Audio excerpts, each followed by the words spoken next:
और उन्होंने कहा कि हमने चुनाव के बीच कुछ नहीं किया, आपने चुनाव के बीच ही किया भाई। टाइमिंग क्या है कि तथ्यों को बहुत गलत तरीके से प्रस्तुत किया जा रहा है उनके द्वारा, जबकि वो तथ्य पब्लिक डोमेन में है। क्यों? क्योंकि उन्होंने पार्टी विरोधी पहले ही स्टेप ले लिया था, इसलिए वो नहीं आए होंगे। पहली तकलीफ तो ये है कि शेखपुरा से आपको टिकट नहीं मिल पाया। ओरमा ग्रुप, जो सोचता है वो करता है, आपके अपने सपनों का आशियाना। नमस्कार, मैं दीपक, देख रहे हैं आप भारत लाइव। देखिए, हमारे साथ बातचीत करने के लिए प्रदेश प्रवक्ता नितिन भारती जी हैं। बहुत स्वागत है आपका। नमस्ते। लगातार आपके पार्टी से कुछ लोग जो हैं वो इस्तीफा दे रहे हैं। अगर नाम लिया जाए तो राहुल जी मुख्य प्रवक्ता रहे हैं, काफी सक्रिय थे आपके साथ। अब छोड़ने के बाद कहा है उन्होंने कि उपेंद्र कुशवाहा जी ने जिस तरीके से कार्यकर्ताओं से बात किया है, एक तरफ मक्खी हटाओ और दूसरे तरफ खाते जाओ, क्या लगता है नाराजगी का क्या कारण रहा है उनका? ये देखिए, एक तो कुछ विषय बड़ा हास्यास्पद है जिस तरह का स्टेटमेंट उनकी तरफ से आ रहा है। और सबसे पहले तो मैं ये कहना चाहूँगा कि मेरे लिए बहुत दुखद घड़ी है, जब मुझे अपने ही साथी के विषय में कुछ बोलना पड़ रहा है। और संगठन के प्रति जो समर्पित व्यक्ति होता है उसके लिए बहुत मुश्किल का क्षण होता ही है। लेकिन दुखद पक्ष ये है कि जिस व्यक्ति की चर्चा आप कर रहे हैं, राष्ट्रीय उपाध्यक्ष संगठन ही थे, आदरणीय जितेंद्र नाथ पटेल जी, और पिता और पुत्र के रूप में राहुल कुमार जी, और उस संशोधन करते हुए कि वो मुख्य प्रवक्ता नहीं थे, मेरी ही तरह प्रदेश प्रवक्ता थे। और देखिए, विषय ये है कि राजनीति में अनिश्चितताएं रहती हैं, और कोई भी राजनीतिक कार्यकर्ता किसी क्षेत्र से जब चुनाव की राजनीति के विषय में सोचता है तो उसकी तैयारी करता है जी। जिस तरह की तैयारी भाई राहुल जी और उनके पिताजी ने भी की होगी, और पूर्व में भी उनके पिताजी चुनाव लड़ चुके हैं। 2015 में जहां तक मुझे याद है 9,882 वोट भी उनको प्राप्त हुआ था। तो कुल मिलाकर एक राजनीतिक यात्रा उन्होंने तय की है, और आज हमारी पार्टी जिस स्थिति में है उसमें उनका भी उतना ही योगदान है जितना बाकी लोगों का योगदान रहा होगा। योगदान मानते हैं आप उनका? निश्चित रूप से, किसको डिनाई थोड़ी किया जा सकता है। लेकिन अब क्या है कि गठबंधन की राजनीति में सब कुछ आपके हाथ में नहीं होता। एनडीए गठबंधन का हिस्सा होते हुए हमारे हिस्से में कुछ सीटें आई, दुर्भाग्य से उसमें शेखपुरा नहीं था। और ये भी सब लोग जानते हैं कि पिछले कई समय से वो शेखपुरा के लिए तैयारी कर रहे थे।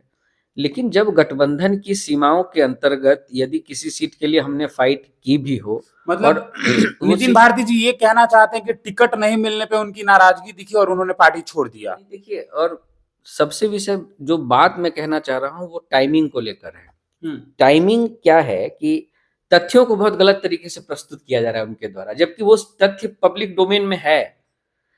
ड्यूरिंग द इलेक्शन शेखपुरा के एनडीए के प्रत्याशी के विरोध में उन्होंने एक पीसी आयोजित की शेखपुरा में ही जी।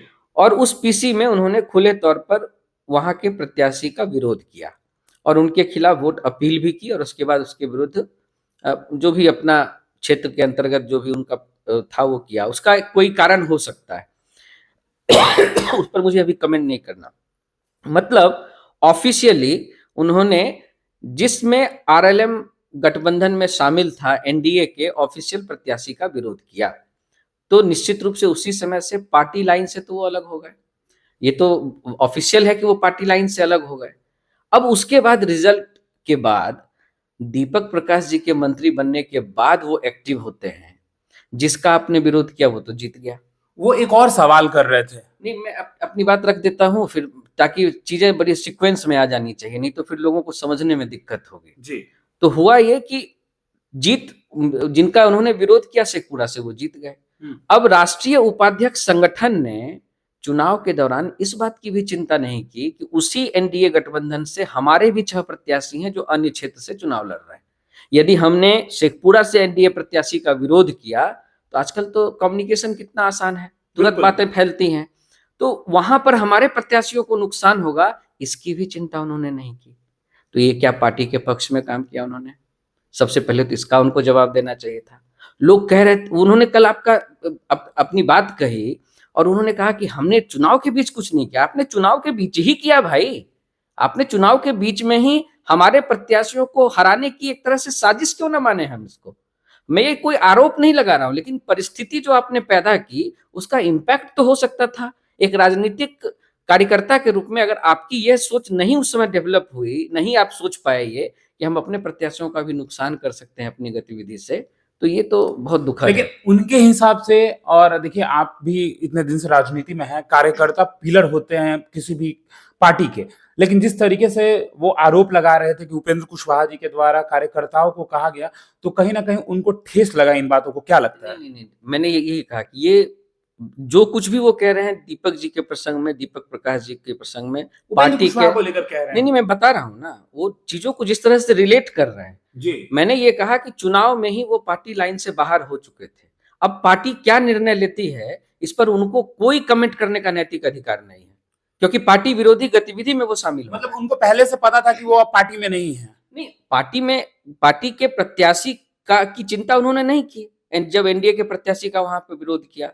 अब आते हैं दूसरी बात, रिजल्ट आया, रिजल्ट के बाद चुने हुए हमारे तमाम एमएलए और जो शीर्षस्थ नेतृत्व है हमारा, उसकी एक उच्च स्तरीय कमेटी है, उसमें बैठकर निर्णय हुआ। कमेटी के मेंबर जितेंद्र नाथ पटेल जी उस दिन क्यों नहीं आए, उसका जवाब उनको देना चाहिए। क्यों? क्योंकि इसलिए क्योंकि उन्होंने पार्टी विरोधी पहले ही स्टेप ले लिया था, इसलिए वो नहीं आए होंगे। और क्यों नहीं आए इसका जवाब उनको देना चाहिए था, कुछ सवाल तो उनसे भी बनता है ना। तो आप आए नहीं। उस बैठक में सर्वसम्मति से एक हमने निर्णय लिया पार्टी के भविष्य को लेकर, कार्यकर्ताओं की मांग को लेकर, और सर्वसम्मति से जो हमारे विधायक थे उनकी भी इच्छाओं का सम्मान करते हुए हम लोगों ने अपनी पार्टी के एक जुझारू युवा कार्यकर्ता दीपक प्रकाश जी, जो उपेंद्र कुशवाहा जी के पुत्र भी हैं, जैसे जितेंद्र नाथ जी के पुत्र राहुल कुमार हैं, यहाँ पर कोई प्रतिबंध तो नहीं है पिता पुत्र के एक साथ एक पार्टी में होने पर। अगर है तो इसका वो प्रतिबंध उनके ऊपर भी लागू है। एक और बड़ा सवाल उनका ये था कि विधानसभा में नहीं, विधान परिषद में नहीं, सीधा मंत्री बना दिया जाता है उपेंद्र कुशवाहा के बेटे दीपक प्रकाश को। ये कैसे देखते हैं आप? संवैधानिक अधिकार के रूप में देखते हैं। ये इनको तो समझ होनी चाहिए, कोई भी राजनीतिक कार्यकर्ता जो अभी विधानसभा चुनाव नहीं लड़ा हो और उसकी पार्टी को एनडीए ने एक एमएलसी की सीट दी हो, तो उसका पूरा अधिकार है, संविधान ने दिया है कि 6 महीने बिना सदस्य रहे हुए भी वो मंत्री के पद पर रह सकता है। 6 महीने के अंदर उसको किसी एक सदन की सदस्यता प्राप्त कर लेनी चाहिए, जो निश्चित रूप से एमएलसी के रूप में वो जाएंगे। इसमें तो अंडरस्टूड है, इसमें कहाँ कोई दिक्कत है। लेकिन आपकी तकलीफ क्या है? तकलीफ का कारण मैं बताता हूँ। देखिए तकलीफ इनकी क्या क्या है। पहली तकलीफ तो यह है कि शेखपुरा से आपको टिकट नहीं मिल पाया। पहली तकलीफ है कि शेखपुरा से टिकट नहीं मिला, और वो टिकट नहीं मिल पाने का हमें भी दुख है, लेकिन इस दुख से रिएक्ट कैसे करते हैं लोग जब गठबंधन में होते हैं।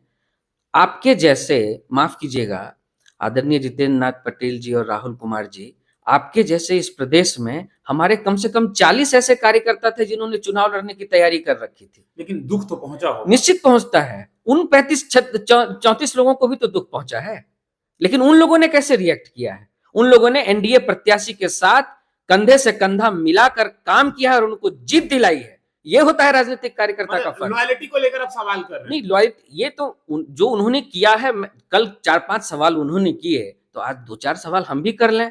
चलिए, एक शेखपुरा से टिकट नहीं मिला। दूसरी बात, आपके लाख प्रयास के बावजूद भी वहां जेडीयू जीत गई। अब गजब का कॉन्सेप्ट मैं आपके पीसी में आपने उन्होंने सुना था, उन्होंने क्या कहा था? आपके ही गठबंधन के लोगों को हराने में लगे हुए थे, क्या आप कह रहे हैं? अरे मैं नहीं कह रहा, उन्होंने खुद पीसी में कहा है कि नीतीश जी को यदि जिताना है तो जदयू के प्रत्याशी को हराना होगा। अब ये किस राजनीतिक हिसाब से वो कह रहे थे वही बता सकते हैं। व्यक्तिगत कोई खुंदक किसी के साथ हो वो आधार था, कोई सामाजिक आधार था, कोई कारण था, ये सब कुछ का एक प्लेटफॉर्म होता है। कल तो हमारे साथ जब बैठे हुए थे, जब हम उनसे सवाल कर रहे थे, तो नीतीश जी का लगातार तारीफ भी कर रहे थे। हमने पूछा भी कि एक भाई को छोड़ के दूसरे भाई के पास जा रहे हैं क्या? नहीं, नीतीश जी के ही कैंडिडेट को उन्होंने हराने की कोशिश की है और खुले तौर पर की है। वो किस मुंह से नीतीश जी के पास जाएंगे? और ये गठबंधन है, गठबंधन में हमारे एनडीए प्रत्याशी के विरोध में काम करने वाले को गठबंधन के किस दल में जगह मिलनी चाहिए? ये तो मैं तमाम नेतृत्व से भी ये सवाल करता हूं कि अगर किसी की ऐसी कोई मंशा भी होगी तो क्या केंद्रीय नेतृत्व या स्टेट का नेतृत्व इस बात के लिए तैयार है कि ऐसे लोगों को जगह दी जाए? अच्छा, लेकिन एक और सवाल था कि अगर विधायकी की चुनाव उनकी पत्नी लड़ रही थी, स्नेहलता कुशवाहा जी, तो मंत्री पद के लिए उनको आगे क्यों नहीं किया गया? देखिए, ये तो पार्टी का डिसीजन है ना। ये राष्ट्रीय अध्यक्ष अकेले बैठकर यहाँ निर्णय नहीं लेते हैं। यहाँ पर 17 लोगों की एक कमिटी है। सौभाग्य से मैं भी उसमें बैठा हुआ था, मैं भी आमंत्रित रूप में सदस्य था कब पता वहां। चला आपको कि दीपक प्रकाश मंत्री बन देखिए रहे हैं? ऐसा है कि पार्टी ने स्वाभाविक रूप से इसकी घोषणा कब की, जब स्टेज पर आप लोगों ने देखा। आपको कब पता चला? जैसे जिस समय दीपक प्रकाश जी को पता चला उसी समय हम लोगों को भी पता चला। लेकिन देखिए, कल राहुल जी कह रहे थे कि बातें तो पहले से ये हो रही थी कि दीपक प्रकाश को मंत्री बनाया जा रहा है। अब वो क्या कह रहे हैं इसका कोई मतलब है नहीं। तो मतलब आपको भी उसी दिन पता चला? जिस दिन बैठक हुई, बैठक में लोगों को पता चला, बैठक में ये मांग उठी। देखिए बात यह है कि दीपक जी को राजनीति में सक्रिय भूमिका देने और पद देने, इस सब की मांग कार्यकर्ता बहुत पहले से कर रहे थे। ये आजकल के आए हुए कोई ऐसा थोड़ी है कि पैराशूट से उतार कर राबड़ी देवी की तरह किसी को मुख्यमंत्री बना दिया गया लेकिन है। कह तो रहे हैं कि राजनीति पकड़ क्या है, राजनीति में उनका क्या योगदान है? राजनीति में क्या योगदान है वो सासाराम में गली गली में जाकर पूछिए। राजनीति में क्या योगदान है, काराकाट लोकसभा चुनाव में पिछले बार उनके द्वारा किए गए काम को जाकर देखिए। विपक्ष तो अब ये भी आरोप लगा रही है कि हम करे तो ठीक है और वो करे तो ठीक नहीं है, मतलब परिवारवाद को लेकर। अरे भाई, योग्यता भी तो देखिएगा। मैंने तो ये कहा ना कि किचन में काम कर रही थी राबड़ी देवी, लालू जी ने उठाकर बना दिया मुख्यमंत्री। तो दुनिया ये भी तो देखे कि दोनों में योग्यता का अंतर है कि नहीं है। भाई इसका कोई क्राइटेरिया होगा, मतलब एक नेता का पुत्र होना इस बात का अपराध हो जाता है क्या कि वो नेता का पुत्र है, अगर वो योग्य है इस काम में आने के लिए? तो देखिए, आप ये क्राइटेरिया तो ठीक नहीं है। यदि और उसमें कोई योग्यता ना हो और फिर भी थोप दिया जाए तब तो बात हो सकती है। मतलब अगर योग्यता नहीं हो, अगर थोपा जाता है तब ये निश्चित रूप से सवाल होना चाहिए। निश्चित सवाल होना चाहिए। लेकिन आपने देखा है कि कैसे कैसे लोगों को मौका दिया गया है, और एक इंजीनियर जिसने डेडिकेटेड होकर अपनी पढ़ाई की, ईमानदारी से उसने अपनी नौकरी की और समाज सेवा की दृष्टि से उसने नौकरी छोड़कर समाज सेवा का काम शुरू किया, और लोग तो जानते क्या हैं। अब मैं आपको एक और मजे की बात बताता हूँ जो बहुत लोग नहीं जानते होंगे। ये वो लड़का है, अपनी दादी के साथ गांव में उनकी सेवा करता है। इसकी चर्चा नहीं करते हैं लोग। ये बढ़ता है, हो जाएगा। नहीं देखिए, नहीं, अरे भाई कैसे, अब तो मंत्री बन गए, बड़ी जिम्मेदारी आ उससे गई क्या है। फर्क पड़ता है? देखिए बात यही है कि आप किसी का आकलन उसके पूरे चरित्र से करते हैं। नए युग का लड़का अपनी वाइफ के साथ जंदाहा के जावज गांव में अपनी दादी की सेवा करने के लिए वहीं से रहकर अपना बिजनेस करे और संभाले, उसके चरित्र का परिचय से नहीं मिलता क्या आपको? तो सवाल उठाने से पहले लोगों को असेसमेंट करने की जरूरत होती है। और केवल यहीं तक मैं बात नहीं रोक रहा हूँ। तकलीफ तो इस बात की भी अब हो गई होगी कि इतने प्रयास के बाद आरएलएम 4 सीट जीत गई, क्योंकि हराने की तो पूरी व्यवस्था आपने की। 6 सीटों में 4 सीटों 4 सीट जीत गए। अगर एनडीए के प्रत्याशी का विरोध आपने किया तो इस बात की भी संभावना थी कि दूसरे दल का विरोध हमारी सीट पर होता। लेकिन इसके बावजूद भी संगठन ने, गठबंधन ने ईमानदारी से हमारा साथ दिया और हमारे तमाम कार्यकर्ताओं ने पूरे बिहार में एनडीए के लिए अपना श्रम लगाया। और इसका परिणाम जानते हैं क्या? ये मैं नहीं कह रहा हूं, तमाम विश्लेषक ये कह रहे हैं कि आदरणीय उपेंद्र कुशवाहा जी और उनके समर्थकों की वजह से एनडीए को कम से कम 40 से ज्यादा सीटों पर जीत मिली है। ये ऑन रिकॉर्ड में कह रहा हूं, क्योंकि आप ही लोगों के विश्लेषक कह रहे हैं, राजनीतिक विश्लेषक तमाम चैनलों पे अपनी बात कह रहे हैं। तो क्या आपको इस बात की तकलीफ थी? इस बात पर भी उनको जवाब देना चाहिए। अगली बात मैं कह रहा हूं कि दीपक जी का समर्थन जिस तरीके से पार्टी के अंदर अभी दिख रहा है, जिस तरह का रिएक्शन तमाम कार्यकर्ताओं का पूरे प्रदेश से आ रहा है, इससे क्या बेचैनी हो गई है? इससे क्या बेचैनी हो गई है आपको? दूसरी बात, जिस निर्णय प्रक्रिया में आप शामिल ही नहीं थे, उस निर्णय पर आप सवाल कैसे खड़ा कर सकते हैं? और अंत में ये जो मक्खी वाला प्रसंग ये उठा रहे हैं, ये उनकी जिस स्तर की ये जो राजनीति वो कर रहे हैं उसके विषय में बहुत, मैं अगर बोलने पर उतारू हो जाऊं तो मुझे हो सकता है कड़े शब्दों का प्रयोग करना पड़े। लेकिन मैं तो उपेंद्र कुशवाहा का समर्थक हूं, उपेंद्र कुशवाहा के को फॉलो करता हूं, तो शुचिता मेंटेन करूंगा। आप ये कह रहे हैं कि कार्यकर्ताओं को मक्खी कहा, कैसे?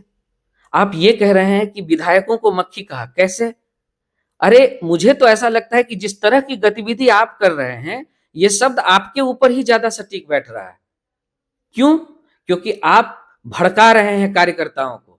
आप ये कह रहे हैं कि ये ऊपर से थोप दिया गया है, ये कर दिया गया है, ये मक्खी आपको कहा जा रहा है। अरे मक्खी तो हम लोगों ने उन लोगों को कहा है जो कभी नहीं चाहते कि राष्ट्रीय लोक मोर्चा आगे बढ़े, और जब आज राष्ट्रीय लोक मोर्चा आगे बढ़ा है तो उसके खिलाफ अनाप शनाप बयानबाजी कर रहे हैं, अनाप शनाप विरोध की बात कर रहे हैं, तथ्यहीन बात कर रहे हैं। और ऐसे लोगों को, और दूसरी बात, मुहावरा वहावरा नहीं पढ़े हैं क्या? कुछ लोग अरे सुना जाए एक मिनट, ये मुहावरा वहावरा नहीं पढ़े हैं? कौन सा हिंदी व्याकरण में कई तरह के मुहावरे होते हैं। एक आध बता दीजिए। अभी हाथी चले बाजार वाला भी मुहावरा है, तो आप ये कहिएगा कि हमको हमको एक जानवर कह दिया गया, ऐसे होता है क्या? उन्होंने एक सांकेतिक शब्द में ये बात कही कि जब हम खाना खाते हैं तो मक्खियां तो भिनभिनाती हैं, तो अब हम मक्खियों के साथ उलझे रहे खाना छोड़कर।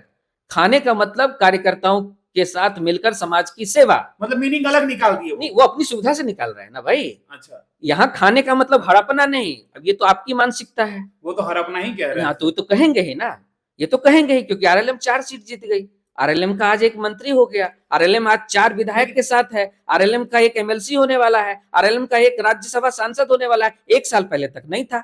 एक और सवाल पूछा जा रहा है लगातार कि क्या कुशवाहा समाज में दीपक प्रकाश के अलावा कुशवाहा समाज में उनसे तेज तर्रार लड़का कोई और नहीं था? कुशवाहा समाज की राजनीति एक व्यक्ति तक केंद्रित नहीं है।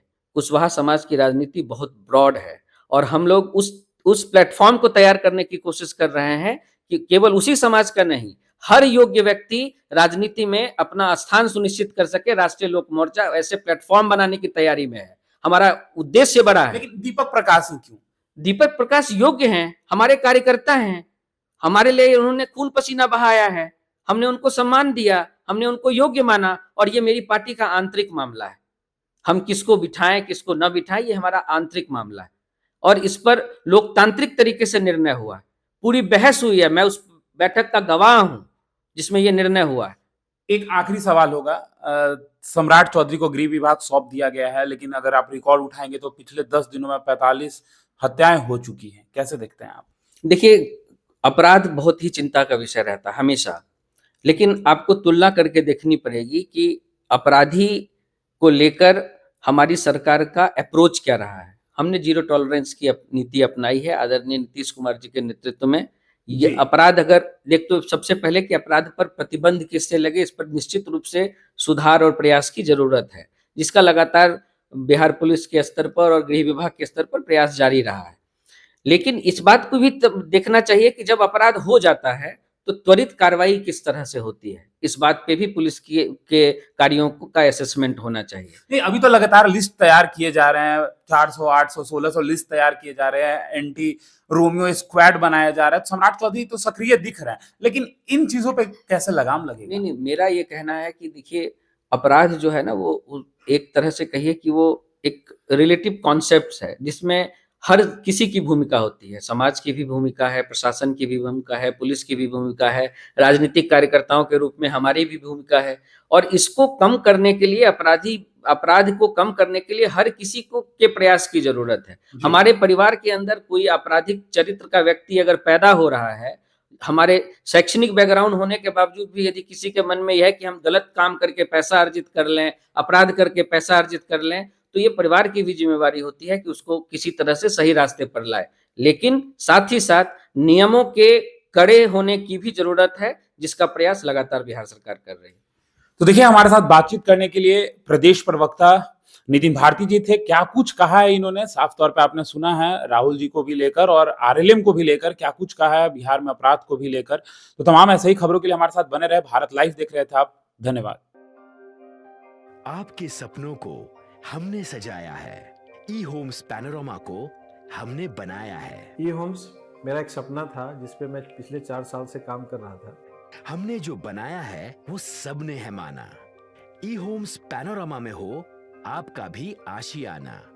और फाइनली हमने 2021 में इस प्रोजेक्ट को लॉन्च किया। बहुत लोग अप्रिशिएट कर रहे हैं कि पूर्णिया जैसे शहर में, बिहार के, एक तो बिहार की बात करें उसमें भी पूर्णिया जैसे छोटे जगह में इस तरह का लाइफस्टाइल देना, ये सुन के हम लोगों को बहुत अच्छा लगता है। ई होम्स में हमने कुछ और भी किया है, जैसे हम जिस जगह में रह रहे हैं हमारे फैमिली सिक्योर हो, उनको सिक्योरिटी का ध्यान में रखा है। आपकी सुविधा और सुरक्षा आपके लिए खास है, ये आपका विश्वास है। इसमें आर्टिफिशियल इंटेलिजेंस का 7 लेयर सिक्योरिटी का हमने इस्तेमाल किया है। लस ग्रीन कैंपस को बनाया है, यदि हमारा बाउंड्री वाल है तो वो वर्टिकल गार्डन है। ये जितनी भी फैसिलिटी होता है एक इंटरनेशनल टाउनशिप में ई होम्स है, ये हम लोग विश्वास नहीं कर पा रहे हैं। जो भी हमारे मित्र दोस्त या जो भी हमारे बाहर के बायर आते हैं तो हम लोगों को बहुत अच्छा सुनने को मिलता है और बहुत अच्छा क्रेडिट मिल रहा है। वो सारा हमने सिर्फ एक बिल्डिंग नहीं बनाया, हमें एक बहुत अच्छा लाइफस्टाइल दिया ये होम्स में, और मेरा एक सपना था जिसको मैं आज फुलफिल होते हुए देख पा रहा हूँ। ये आपका आवास है। ई होम्स पैनोरामा में अब आपका निवास है। E homes panorama, luxurious lifestyle redefined. Panorama group, जो सोचता है वो करता है। अगर ये वीडियो पसंद आई और वह बिहार के राजनीति और बिहारियत से सरोकार रखेनी तो सब्सक्राइब बटन दबा के चैनल के सब्सक्राइब कर ली। ओजे एगो घंटी बा, ओकरा बटन दबा देला से कुल सटीक और मारक खबर रुआ मुफ्त में मिल जाई। अगर रुआ पत्रकारिता के हमनी के नया प्रयोग में सहयोग कर चाहतानी तो ज्वाइन बटन दबा दी। पेटीएम नंबर नोट कर ली 9386